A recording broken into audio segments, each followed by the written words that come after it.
ಬೆಳ್ಳುಳ್ಳಿ, ಮೆಣಸು, ಅರಿಶಿನ ಏನು ಕುಟ್ಟಿಟ್ಕೊಂಡಿದ್ವಿ ನೀರು ಹಾಕ್ಕೊಳ್ದೇನೆ ಅದನ್ನು ಎಣ್ಣೆಗೆ ಹಾಕೋತಾ ಇದ್ದೀನಿ. ಸ್ವಲ್ಪ ಕೈ ಆಡ್ಕೊಳ್ಳಿ ಅದನ್ನು. ಕೈ ಆಡ್ಕೊಂಡ ತಕ್ಷಣ ನಾವೀಗ ಚಿಕನ್ನ ಹಾಕ್ಕೊಂಡು ಹುರ್ಕೋಬೇಕಾಗುತ್ತೆ.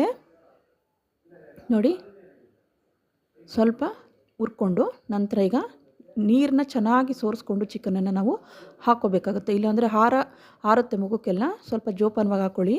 ಚಿಕನ್ನ ನಾನು ಈ ರೀತಿಯಾಗಿ ಹಾಕ್ಕೊಂಡಿದ್ದೀನಿ.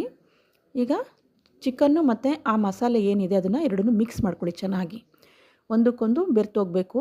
ಯಾಕೆ ಅಂದರೆ ಆ ಚಿಕನೆಲ್ಲ ಕೆಟ್ಟ ಸ್ಮೆಲ್ಲೆಲ್ಲ ಹೋಗಿ ಮೆಣಸು, ಈರುಳ್ಳಿ, ಬೆಳ್ಳುಳ್ಳಿ ಏನಿದೆ ಕುಟ್ಕೊಂಡಿದ್ವಿ ಅದೆಲ್ಲ ಚೆನ್ನಾಗಿ ಇರ್ಕೋಬೇಕು ಚಿಕನ್ನು. ಇಲ್ಲಾಂದ್ರೆ ಸಾಂಬಾರಲ್ಲಿ ಸಪ್ಪೆ ಸಪ್ಪೆಯಾಗಿ ನಮಗೆ ಚಿಕನ್ನು ತಿನ್ನೋದಕ್ಕೆ ಸಿಗುತ್ತೆ.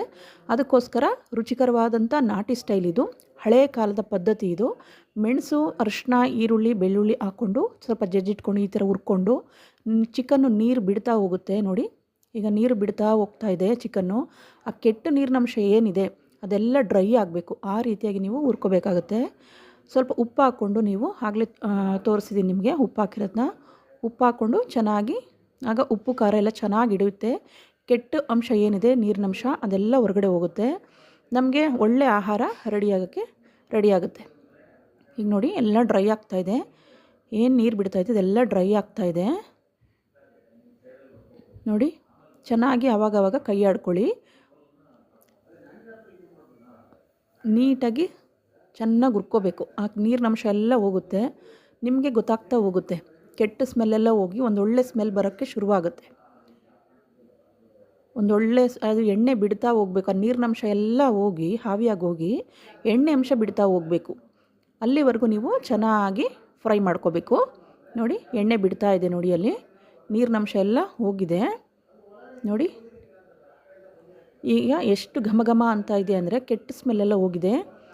ಆ ಮೆಣಸಿನ ಘಮ ಎಷ್ಟು ಚೆನ್ನಾಗಿ ಬರ್ತಾಯಿದೆ ಅಂದರೆ ಇದನ್ನು ಹಾಗೆ ಕೊಡ್ಬೋದು ನಾವು ತಿನ್ನೋದಕ್ಕೆ ಮಕ್ಕಳಿಗೆ. ಇವಾಗ ಈ ರೀತಿಯಾಗಲೇ ಕೊಡ್ಬೋದು. ಹೆಚ್ಚು ಖಾರನೂ ಇರಲ್ಲ, ಏನೂ ಇಲ್ಲ. ಮಕ್ಕಳಿಗೆ ಈ ರೀತಿಯಾಗಿ ಕೂಡ ನೀವು ಹುರ್ಕೊಡ್ಬೋದು. ಇದು ಹಳೆ ನಾಟಿ ಸ್ಟೈಲ್ ಪದ್ಧತಿ ಇದು. ಚೆನ್ನಾಗಿ ಚಿಕನ್ನ ಹುರ್ಕೊಂಡು ಈರುಳ್ಳಿ, ಅರಿಶಿನ, ಮೆಣಸು, ಬೆಳ್ಳುಳ್ಳಿ, ನಾಟಿ ಬೆಳ್ಳುಳ್ಳಿ ಇಷ್ಟನ್ನು ಹಾಕ್ಕೊಂಡು ಹುರ್ಕೊಂಡಿರೋಂಥ ಚಿಕನ್ನು ತುಂಬ ಒಳ್ಳೆಯದು. ಹೆಚ್ಚು ಮಸಾಲೆಗಳು ಕೂಡ ಇರೋದಿಲ್ಲ. ಡಯಟ್ ಫುಡ್ಗೂ ತುಂಬ ಒಳ್ಳೆಯದಾಗುತ್ತೆ. ಜಿಮ್ಗೆ ಹೋಗೋರ್ಗೂ ಕೂಡ ಇದು ತುಂಬ ಪರ್ಫೆಕ್ಟಾಗಿದೆ. ಈ ರೀತಿಯಾಗಿ ಹುರ್ಕೊಡ್ಬೋದು. ಸೈಡ್ ಡಿಶ್ ಆಗಿ ಕೂಡ ನಾವು ಕೊಡ್ಬೋದು. ನೋಡಿ, ಚೆನ್ನಾಗಿ ಡ್ರೈ ಆಗಿದೆ. ಎಣ್ಣೆ ಅಂಶ ಎಲ್ಲ ಬಿಡ್ತಾ ಬರ್ತಾಯಿದೆ. ನೋಡಿ, ಎಷ್ಟು ನೀಟಾಗಿ ಹುರ್ಕೊಂಡಿದ್ವಿ. ನಾವು ನಾನ್ ವೆಜ್